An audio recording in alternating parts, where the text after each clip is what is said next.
Hey YouTube. Okay, so I know you guys are probably wondering where in the world have you been? I typically try to stay consistent, but my life has just been hectic, and I just want to say thank you for those who are still subscribers, and even to my new subscribers, I'm much more consistent than I've been within the past month. But I do suppose I owe you guys some sort of explanation. Got into a car accident, car got totaled, kids were sick, I was sick, life was happening, and then I need to go on vacation, so I went. And yeah, so all is good with the world now, but I do not want to neglect the episodes that I missed, so don't get annoyed by me. I will be uploading videos to catch all the way up with the haves and the have-nots. So if you guys could just stick in there with me, I love that. Okay, anywho, so to get started on the episode that I missed out on, which would be the Haves and Have Nots, Season 5, Episode 1. No, not that far behind. Episode 3, titled It's Okay to Love. Okay, so I'll try to make this quick since I got so many of these to record. But anyways, it starts off back at the ranch, aka the Crier household, the Crier estate, should I say. And this is when David has walked through the door and he catches Veronica and Katherine, and he doesn't know who's to blame. And so the next thing you know, Katherine is like putting on this sob story, like, oh, she's crazy. She did this to me. She's been trying to kill me. Look at my arm. I'm scratched. I'm bleeding. All this stuff. And of course, like he knows his soon to be ex wife, Veronica, is cuckoo for Cocoa Puff. So who do you believe in this situation? I mean, it's not like he has a super tight relationship with Katherine, but he knows that, like, Veronica is just one tick tick boom away from being in a straitjacket. So he's like, look, I don't know what to do. He gets on the phone with Jim because Jim calls him from the jail basically to say, hey, I'm about to be on my way home. What's going on? And he's like, look, just get here now. And so Jim's like, what's going on? Did something happen? Is something wrong with Katherine? And I'm like, a lot of people wouldn't expect for Jim to be concerned about Katherine's well being because they have such a crazy, mixed up love hate relationship type of marriage. And I think he respects Katherine because she's his business partner at the end of the day. He does what he wants to do. He has all his little women on the side, but at the end of the day, he don't have like a type of like intimate love for her. And I don't think she has that for him. But she is the mother of his children, which if you see my kid asleep back there on the bed, she is the mother of his children, and she always has his back. They're a team. So he's like, I will be there. Keep everything under control. Okay, so in the meantime, Katherine is trying to convince him to call the police. And I'm like, Katherine, I hope you got a plan because I don't really see a plan here. I see the dead DA on the floor, which this is going to be major. I mean, it should be important when anybody dies, but the DA, come on now. And especially because she had a case on all of y'all, like all of y'all gonna end up going to jail. Like there's motive for all of y'all to kill her. So whatever the case, then we go to the next scene. So Erica calls Candace. Candace is sitting in her car outside of her house because of course the police are searching their house. Candace forgets she has all these extra dealings going on, and Erica is doing some side stuff, side work for her dealing with David. Now she's forgetting all about this because her main concern right now is, oh my gosh, they're gonna find this dead body in my backyard. Oh my gosh, who set this up? Oh my gosh, Veronica probably set this up, not knowing that Veronica is in like a hole herself right now and thinking, oh my gosh, what about my son? Oh my gosh, they are about to take Benny's tow yard in his house and he is waiting on me to show up with some money. But how am I going to get this money because I can't even get inside my house? Okay, so all this is going through her head at the time. So she's really like unconcerned about whatever Erica has to say. And she's kind of like snappy on the phone.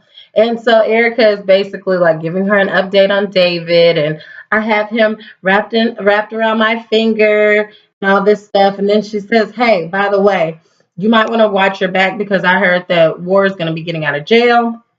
And he thinks that you set him up. And Candace is like, I didn't set him up. Like, really, that was Mitch.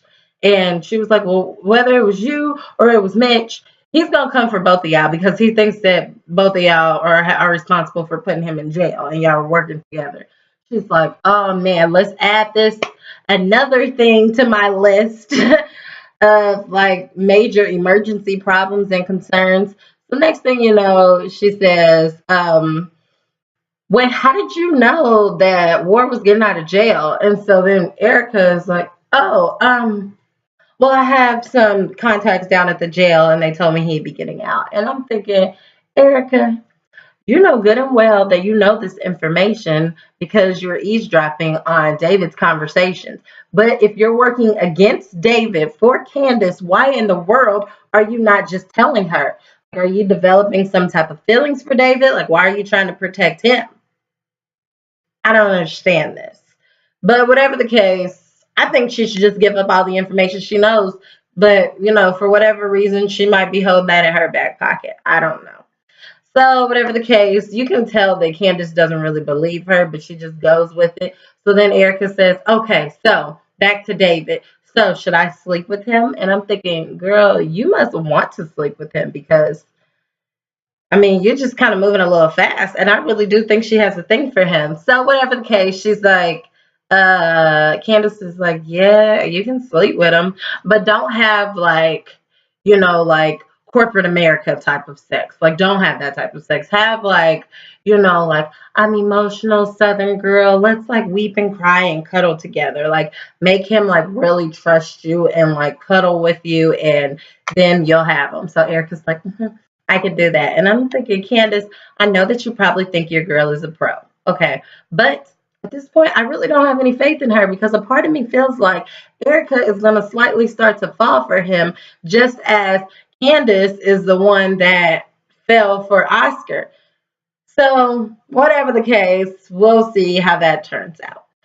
Okay, so next thing you know, she gets off the phone with Erica, and then Oscar hops in the car with Candace, and she's like, "Dude, what are you doing? Like, get out of my car! I'm not dealing with you. Like, I just wanted to kill you about 30 minutes ago. What are you doing?" He's like, "Look, Candace, we're running out of time. I told you I need you to work with me. You're really good. I have this Mark. He's a guy, but you're the only one that can get to him. Please, we can make this money." And so she's like, "Get out of my car. I don't have anything to do with you." And I'm thinking, Candace, at this point you probably need that money. Like you really do need that money because you're down to nothing at this point. But at the same time, I kind of understand that that's the least of her concerns because this money isn't quick money, okay? But she needs quick money, at least some money to get bailed out of jail. But she's probably going to be going to jail at this point. But she's the star of the show, so whatever. Okay, so next thing you know, it goes back to Benny's house. So, of course, Benny is sitting outside on his house, sitting in the chair, like nobody's taking my house. I'm sitting here waiting for Candace. This is my sister. I have faith in her. Faith the size of a mustard seed, but I have faith in her. She's coming. So then Mitch shows up. Now, mind you, Mitch just came from like pulling his tow truck out of the tow yard, running into the man from the court's car, and he knows that the police are going to be coming for him. He don't care because he's a Malone. So whatever the case, then he pulls up. He's talking all normal and everything, and he's like, "Yeah, I took my car, whatever. You should go take yours too because you work for that. Like they don't deserve that." And he's like, yes, but they're going to take it because it's connected to the tow yard. I'm not doing that. You know that Candace, she mortgaged the tow yard and she mortgaged my house. Like, I'm going to lose everything. Like, I've never had all of this, and now I have it, and it's just going to be gone like that. And Mitch is like, well, look, we tried. We had a good run at it. We can at least say we did that. And he's trying to look at things on the bright side, and he's like, and then Benny is getting emotional, like, I can't believe my sister did this to me. Like, why would she do this to me? And he's getting like halfway emotional, which means that he really trusts Mitch to be like breaking down like that in front of him. So, whatever the case, he's just like, she's thinking, well, Benny's thinking to himself, maybe I shouldn't have all the faith in the world in my sister because I don't understand why this is happening to me. And then so Mitch is like, now remember, she didn't do this to spite you. I told you Ward had it out for her. And that is why she did this. She had no choice but to do this. He's like, whatever the case, I'm pissed off. So Mitch is like, well, she just had to do what she had to do, but don't worry, Ward is gonna be in for a while. And then so Benny says, I'm like, okay, well, when he gets out, he's mine then. Like basically, I'm not playing no games at this point. I done lost everything. I don't have nothing else to lose. Okay, so next thing you know, Benny keeps talking about how he's waiting on Candace. Then the police conveniently pull up. And so they are talking to each other, Benny and Mitch, and they're like, watch, the police gonna come up here. They're gonna assume that Benny is Mitchell Malone because Benny is black. And of course, just as they thought, the police show up and they assume that Benny is Mitchell Malone. And Mitch is like, nope, that's me. They're like, okay, well, you're under arrest, da da da da. Mitch is talking smart. They put him in handcuffs and pull him away. He's like, I'm not tripping because I'm gonna be out in a second. Do you not know who I am? Okay, put some respect on my name. Okay, so now Candace. Candace is sitting in her car and she calls Jeffrey. Jeffrey is at the hospital because he's just like been like fed up with War trying to escape from the hospital, especially without being discharged. So he walks out the room because what's his name? Wyatt. I didn't mean War. Wyatt. Because Wyatt doesn't need to hear his business, especially this business. So Candace is like, look, what's the update on Justin? Justin, the police officer, he didn't call you. He hasn't told you anything. And he's like, no, he hasn't yet. You know what? This is just all too much. We should just give up. Like, we're going to go to jail. Let's just face it. And she's like, Jeffrey, have you been raped before? Have you been stabbed? Have you been beat up? Really, have you ever gone without? Because all of that is going to happen if and when you go to jail. So you need to pull it together and we need to try and do what we can at this point. So go ahead. You need to call Justin on three-way. He needs to figure something out. So he calls Justin on three-way. Now, mind you, he's trying to give Justin a warning that Candace is on the phone. But as soon as Justin picks up the phone, Justin goes in. And he was like, look, I don't know. He called her a B. I don't know why you had this. I don't know what you told this witch, but you need to call her and you need to tell her that nothing happened between me and you. I can't stand her, all this stuff. And then, like, Candace says something basically to get his attention. And so he's like, who is that? And then Candace was like, that witch she was talking about. And then he's like, Jeffrey. He was like, look, I tried to tell you, you wouldn't stop talking. I tried to give you a heads up that she was on the phone. He was like, I'm not dealing with her. And he said, no, really, she's sorry. She rubs a lot of people the wrong way. If you could just please talk to her. We really need your help. She is sorry. And then, so whatever the case, Justin gets off the phone. And then Jeffrey is like, Candace, why are you so rude? And she was like, look, I'm just doing it my way. That's how I deal with people. And he's like, well, look, you can deal with people your way, but him, Justin, I got this under control. We're gonna deal with him my way. So she's like, you must got him like whipped. Like you're kind of learning from the best over here. So he's like, yeah, whatever. Just talk to him. Okay, so at that point, then it goes back to the hospital where Jeffrey is getting off the phone with Candace, and then Wyatt walks out the room. He got his backpack on and everything, like he's about to be out of here.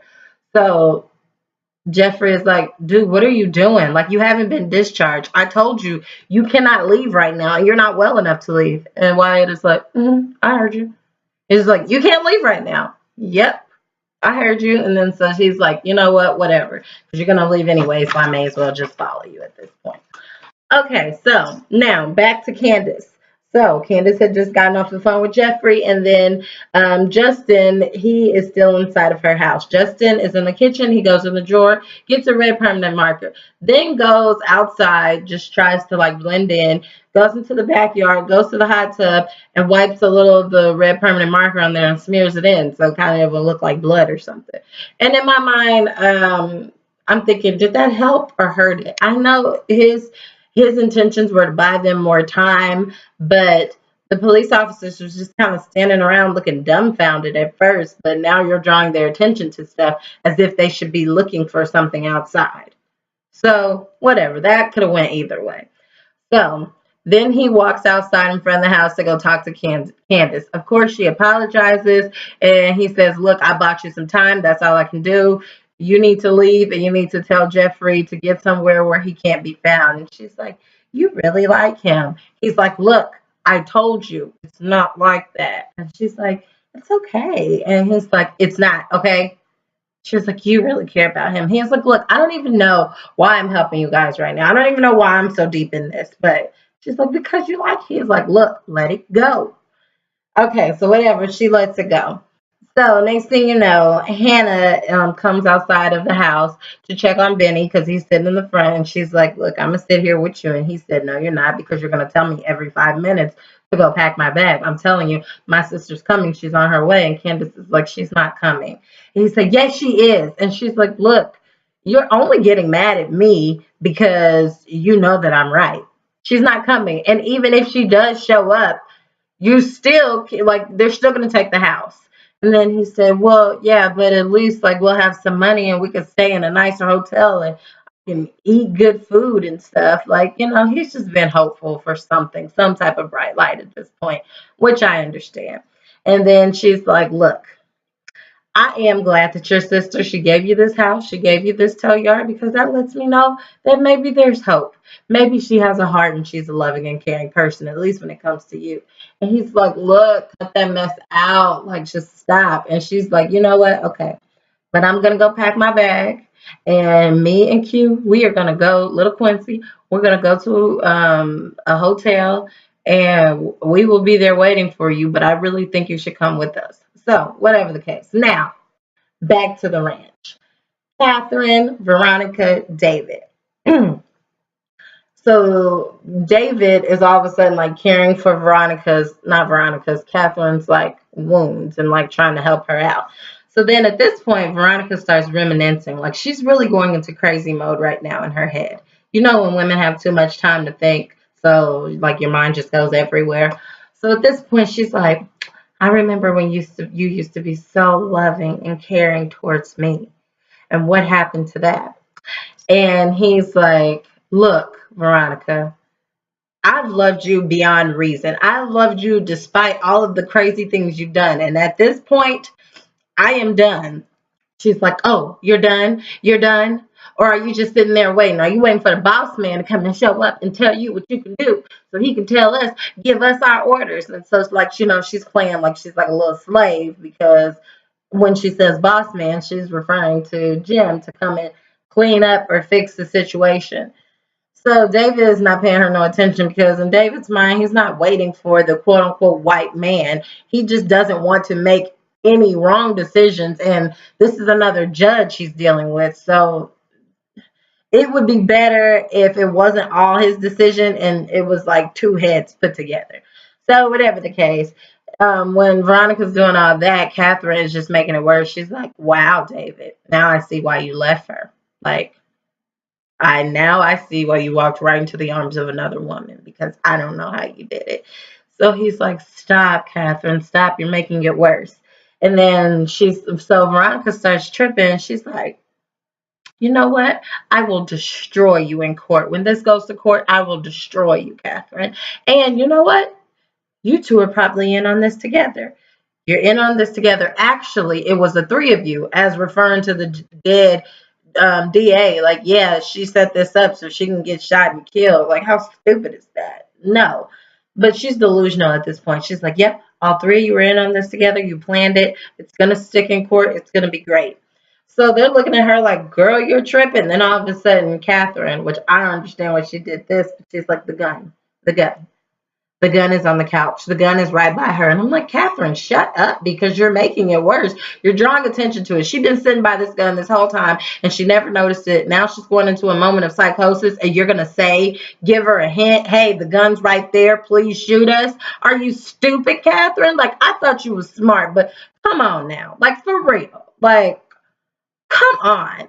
So whatever the case, it's like a moment of intensity, and David is like looking like, "Okay, I get the gun." And then Veronica's like, "Do I get the gun?" They're both scared to make a sudden move, and I'm thinking, David, at this point, if you get the gun, you ain't gonna shoot nobody because you're in your right mind.